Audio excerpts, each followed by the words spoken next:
আমরা যারা রামাদানে সেভাবে ইবাদত করতে পারিনি তাদের জন্য একটি সুবর্ণ সুযোগ এসেছে। জিলহজ মাসের চাঁদ দেখা গেছে বাংলাদেশের আকাশে। এই মাসের প্রথম 10 দিনের মর্যাদা বছরের অন্যান্য দিনের চেয়ে অনেক অনেক বেশি। প্রথমেই আমাদের জানতে হবে জিলহজ হল আরবি চন্দ্রবছরের সর্বশেষ তথা 12তম মাস, আর এই মাসটির প্রথম 10 দিনেই হজের সবচেয়ে গুরুত্বপূর্ণ কাজগুলো সম্পন্ন হয়। জিলহজের প্রথম দশক রামাদানের শেষ দশকের সাথে তুলনীয়। আসুন এই 10 দিনের সুমহান মর্যাদা ও ফজিলতের 10টি দিক সম্পর্কে জানি। 1. এই দিনগুলোর আমল আল্লাহর নিকট সারা বছরের মধ্যে সবচেয়ে প্রিয় ও শ্রেষ্ঠ। রাসূলুল্লাহ সাল্লাল্লাহু আলাইহি ওয়াসাল্লাম বলেছেন, আল্লাহ তাআলার নিকট জিলহজের প্রথম 10 দিনের আমলের চেয়ে অধিক মর্যাদাপূর্ণ ও প্রিয় অন্য কোনো আমল নেই। সাহাবীগণ বললেন, ইয়া রাসূল আল্লাহ, আল্লাহর রাস্তায় জিহাদও কি এর চেয়ে উত্তম নয়?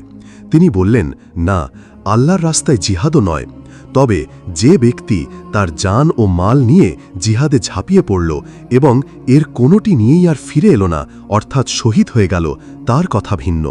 ইমাম বুখারী আস সহি 969, ইমাম আবু দাউদ আস সুনান 2438। এই 10 দিনের ফরজ ইবাদত অন্যান্য মাসের ফরজ ইবাদতের তুলনায় অধিক মর্যাদার। এই 10 দিনের নফল ইবাদত অন্যান্য মাসের নফল ইবাদতের চেয়ে শ্রেষ্ঠ। ইমাম ইবনু রজব ফাতহুল বারি 9:15। 2. আল্লাহ তাআলা নিজে জিলহজ মাসের প্রথম 10 রাতের শপথ করেছেন।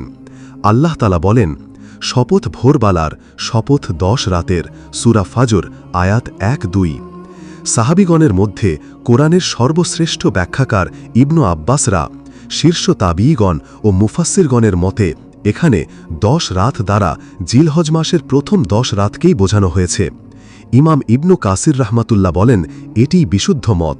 ইমাম ইবনু কাসির তাফসিরুল কুরআনিল আজিম 4536, শায়েখ আলুসি রুহুল মাআনি 20:422। 3.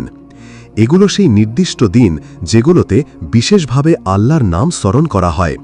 আল্লাহ তাআলা বলেন, যেন তারা নিজেদের কল্যাণের স্থানসমূহে উপস্থিত হতে পারে এবং তিনি তাদেরকে চতুষ্পদ জন্তু থেকে যে রিজিক দিয়েছেন তার উপর নির্দিষ্ট দিনসমূহে আল্লাহর নাম স্মরণ করতে পারে। সূরা হজ আয়াত 28। ইবনু আব্বাসরা, ইবনু উমাররা, হাসান বাসরি, আত্তা, ইব্রাহিম নাখাই এবং ফিখের প্রধান ইমামগণ রহিমাহুমুল্লাহ সহ অধিকাংশ মুফাসসির বলেন, এখানে নির্দিষ্ট দিনসমূহ দ্বারা জিলহজ মাসের প্রথম 10 দিনই উদ্দেশ্য। ইমাম ইবনু কাসির তাফসিরুল কুরআনিল আজিম 3289, ইমাম বাগাবি শারহুস সুন্নাহ 5379। 4. এই দিনগুলোর মধ্যেই আছে ঈদ তথা কুরবানির দিন, যা আল্লাহর নিকট সর্বাধিক মর্যাদাপূর্ণ। রাসূলুল্লাহ সাল্লাল্লাহু আলাইহি ওয়াসাল্লাম বলেন, আল্লাহর কাছে সর্বাধিক মর্যাদাপূর্ণ দিন হল কুরবানির দিন, অতঃপর স্থিরতার দিন, অর্থাৎ কুরবানির পরবর্তী দিন, যেদিন হাজিগণ বিশ্রাম করেন। ইমাম আবু দাউদ আস সুনান 1765, হাদিসটি সহি। 5.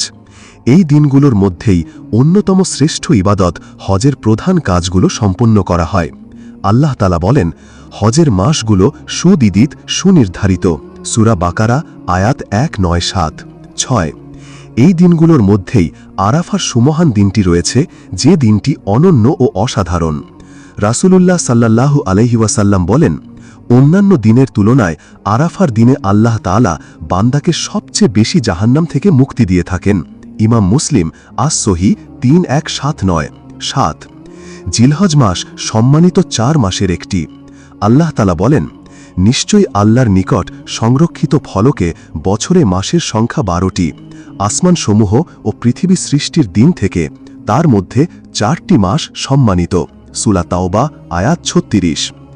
এই 4টি মাস হল মুহাররম, রজব, জিলকদ ও জিলহজ। ইমাম বুখারী আস সহি 3197। 8. এই দিনগুলোর ইবাদতে লাভ অধিক। রাসূল সাল্লাল্লাহু আলাইহি ওয়াসাল্লাম বলেন, জিলহজ মাসের প্রথম 10কে একদিনের রোজা অন্য সময়ের 1 বছরের রোজার সমান এবং প্রতি রাতের ইবাদত লাইলাতুল কদরের ইবাদতের সমান মর্যাদার। ইমাম তিরমিজি আস সুনান 758, ইমাম ইবনু মাজা আস সুনান 1728, হাদিসটি দুর্বল। 9.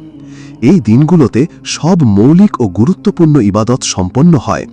জিলহজ মাসের প্রথম দশকের বিশেষ বৈশিষ্ট্যের তাৎপর্য হল এতে সকল মৌলিক ইবাদতের সন্নিবেশ ঘটে, যথা নামাজ, রোজা, সাদাকা, কুরবানি, হজ ইত্যাদি। অন্যান্য সময়ে একসাথে এতগুলো ইবাদতের সন্নিবেশ ঘটে না। ইমাম ইবনু হাজার, ফাতহুল বারি 2460। 10 সালাফে সালেহিন তথা পূর্বসূরি নেককার ব্যক্তিগণ এই দিনগুলোর বিশেষ কদর করতেন।